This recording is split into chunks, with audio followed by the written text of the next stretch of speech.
Good morning.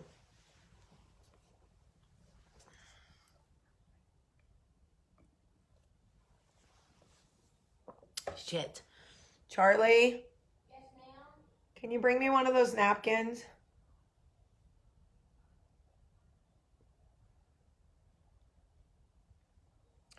Good morning. I don't know what was going on with the feed before.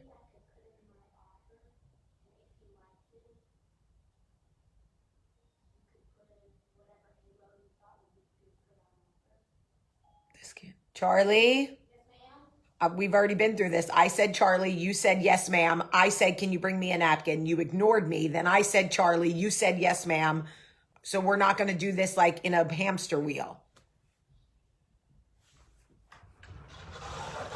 Can you bring me? Never mind. No, boo. Nice try. Cierra la puerta. Thank you. Pull. Max, do not eat in that bed. I know you see me and I know you hear me. Good morning. How's everybody doing this morning? Hello from Florida. I'm very tan. Look at this.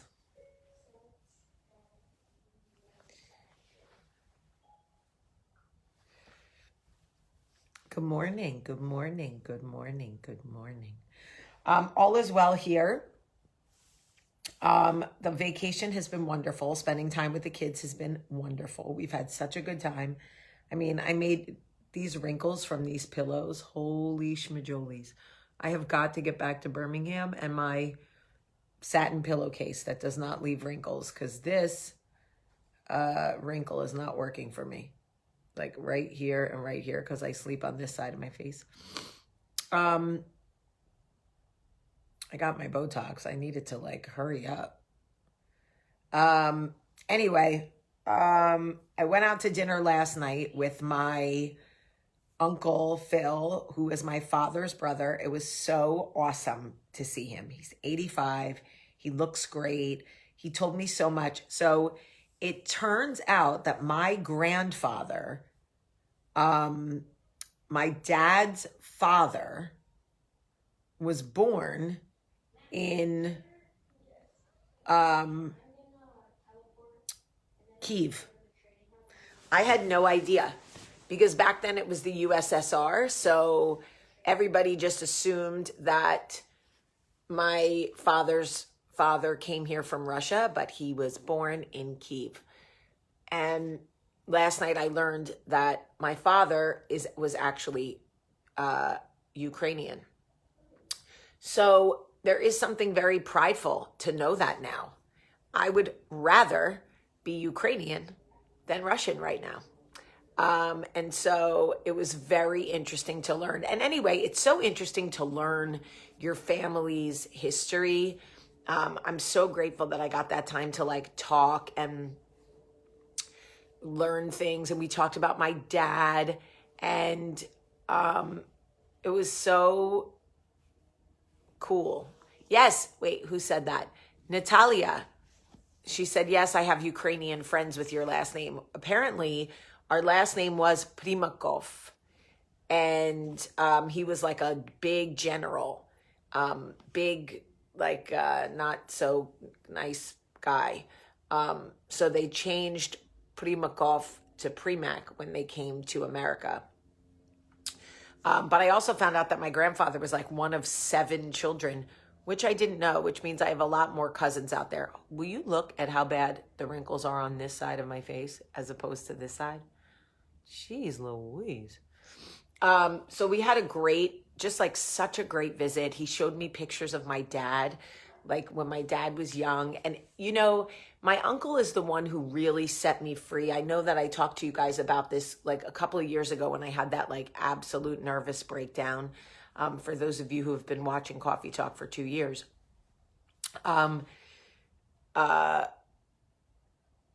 had that horrible, like absolute, like breakdown 2 years ago. And my uncle is the one who called me. I don't know if you guys remember. He called me after watching me cry about my dad on Coffee Talk one day. And he called me and he said, Yes, Russians are amazing people. Absolutely. The leader, not so much. The people, most of them are wonderful, just like most Americans are wonderful or most Brits are wonderful. The leader of Russia, not so much. Hold on, I'm drinking this over here because I've managed to spill coffee on me every single day. Anyway, so my uncle called me and he said to me, Jamie, what are you doing? Your father would be devastated if he saw you cry like this, if he knew you were crying like this, all these years later, he would be devastated.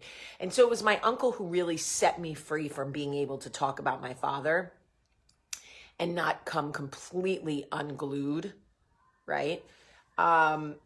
And so like just the fact that I can talk about him now and just the fact that I was able to talk about him last night at dinner and not cry. Like it's one thing to get emotional, a little choked up or something, or like a little nostalgic. It's another thing to go through what I was going through. I was in purgatory literally for 20 years. I was stuck in this like stunted, miserable, like I can't get out of this profound, like mourning, grieving, horrible, woes me, victim state of sadness. Like, and my uncle lost a child. My cousin died. My uncle lost his son, and he was not behaving the way I was behaving. Now, everybody processes grief different, and I know that. But I can imagine that for him, he had to have been thinking like, what are you doing? You're wasting your whole life in this purgatory state of sadness, and your father would not want this for you. Anyway, those words, that sentiment, your father would be devastated if he knew, your father would be heartbroken if he knew you were it was like an anchor. Someone had taken an anchor off my chest. It was like I could finally breathe again. That was all I needed to hear. And last night we were able to laugh and talk, and he showed me pictures of my dad in like a velvet suit. I have to show you guys. I have to post it for you. You have to see my dad with long hair. He was such a hippie, and he was telling stories about my dad burning his draft card because he didn't want to go to the Vietnam War. Of course, he ended up going anyway because that's how a draft works, Dad. But my dad was a hippie. He was a peace love. He loved everybody. So we were just talking about that. Anyway, I'm in Fort Lauderdale for spring break. And so this morning I was in line buying coffee, and there were two girls dressed in like club outfits, right? And I'm talking club outfits, like it's midnight, we're going out to the clubs in Miami, like this is what we're wearing, right? And they had their shoes in their hand, because I imagine walking in heels all night and dancing in heels all night, your feet are killing you, right? Now, for me personally, I have done the walk of shame, or what we used to call the walk of shame, plenty of times. I've done it in Vegas. I've done it in Miami. I've done it in South Beach. I've done it in New York. I've done it in Jersey. I've done it in college. Like, I've stayed out all night plenty of times. So the girls were in line to get coffee and juice and food, and they were probably starving, and they had their shoes in their hand, and there was a man in line, and he looks at them and he goes, coming in or going out? And the girls kind of laughed and said, coming in. And he said, oh, the walk of shame. And I could see their faces change, like they went from to this. And I knew immediately that like these girls felt very good about their decision to stay out all night. These girls were fine with the way they were vacationing. These girls did not feel shame at all. These girls were thrilled to be back at the hotel and getting some coffee and some food or whatever, and they were, or juice, and they were going to go to bed. There was nothing about them that felt shame. This is exactly what they wanted to be doing. And his joke didn't land. Like he said it, and I was standing there, and I said to the girls, I go, well, you look great for being out all night. You guys look great. And they were like, oh, thank you. And then, of course, they were like, we love your pajamas. You know, the typical girl, I see you, you see me. And then immediately it's like, your hair's cute. I love your pajamas, you know, whatever. And he kind of stood off to the side. And I thought, that's right. Stand there and think about what you did, because you could have sat there and ate your food. Nobody asked for your opinion. Nobody asked you to chime in on the way that they vacation or enjoy their time or whatever. And sure, as a 45-year-old woman, did I want to put my arms around them and say, I was you at one time and I know I look like an old mom now? But just be careful, make good decisions, keep your eyes open, look out for each other. Of course. Of course. Did I look at them as somebody else's children and think, what would your mother want me to say to you if she knew I had an opportunity to tell you? But that, you know, they're in their 20s and this is what you do in your 20s. And, you know, you know, sometimes there's, oh, that's a great one. Mary Elizabeth said, we called it the stride of pride, never the walk of shame. That's great. Oh, Angelia, I don't think he meant any harm. It just didn't land. Right? Like, that's what we used to call it. That's why I bring this up, because when we were young, it was called, at least where I grew up and like where I went to college and what, you know, with my friends, it was called the walk of shame. And it was meant to basically say that any woman that had fun at night should feel shameful. That's exactly what it was. Words have meaning. They just do. Like, we can pretend they don't, but they do. And whoever created that, I'm guessing was not a woman. I'm just guessing, right? So,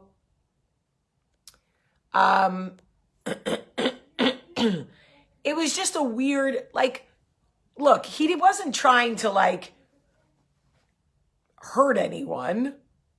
It just killed the vibe. The girls were like, had a great night and they were coming in and they wanted to get food, and you know, you got some man you don't know, like, oh, walk of shame, right? Like, no, dude, we're good. We had a great time. No shame here.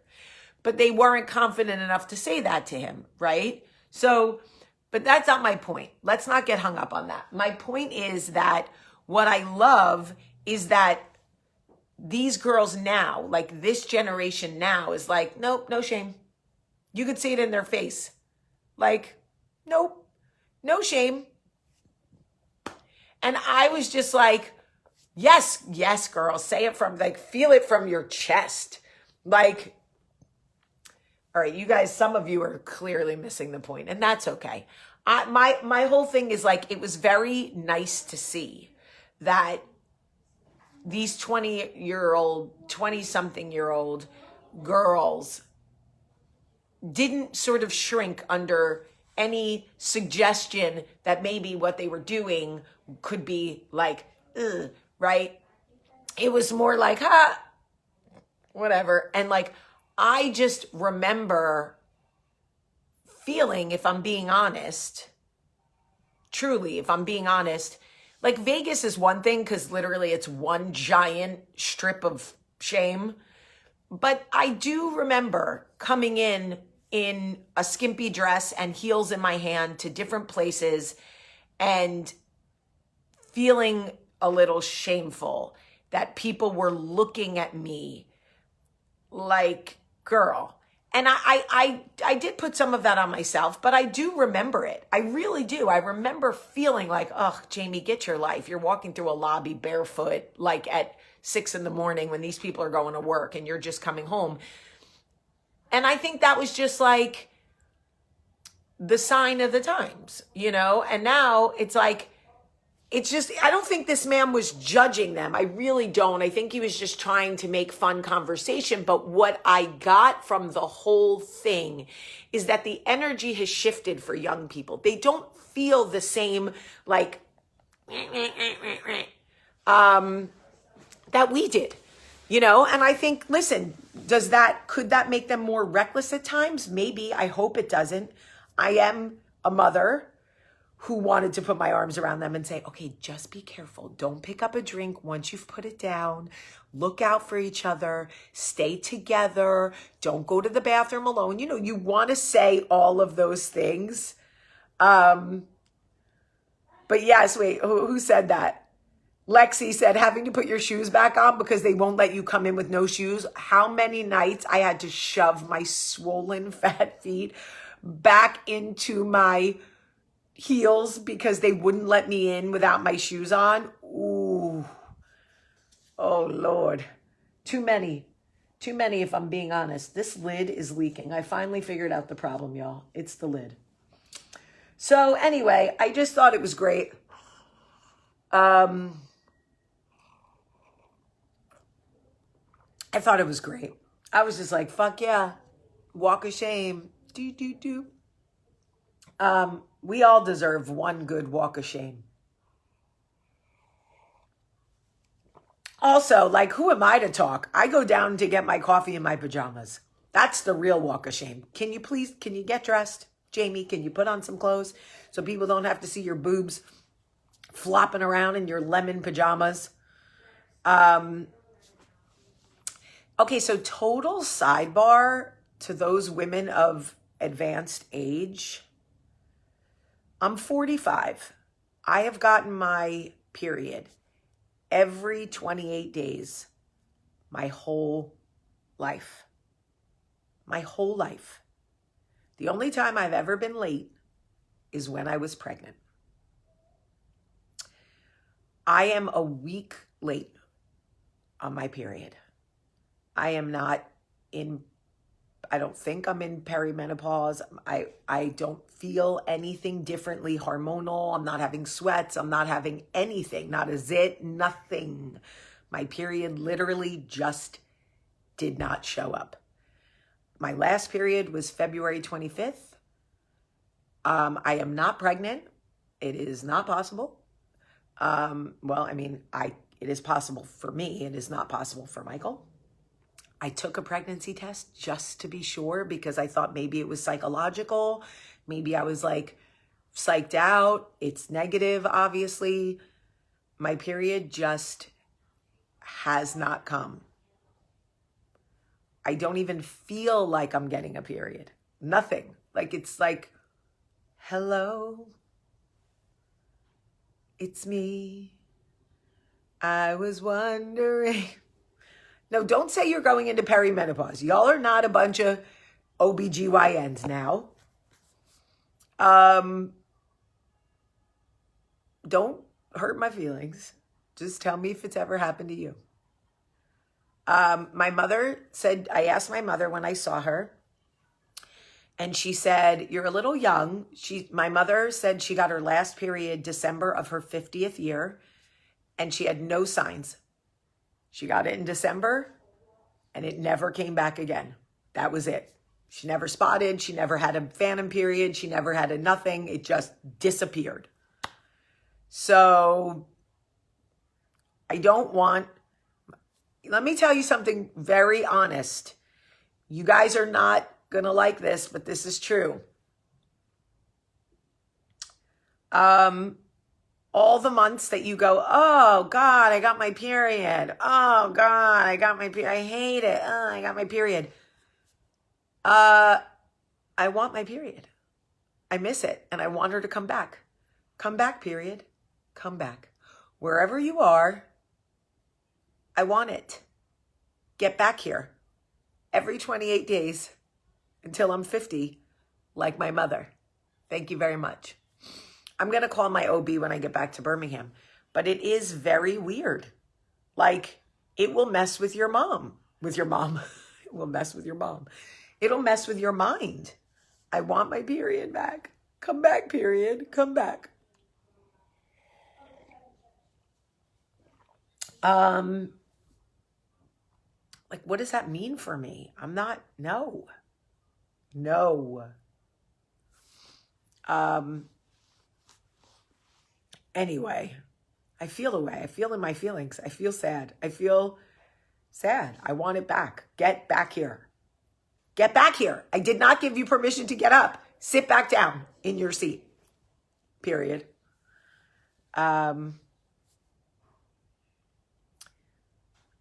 Maybe stress. I had a very stressful week before I left for vacation, but it doesn't matter. I've had the most stressful times of my life, and I still got my period.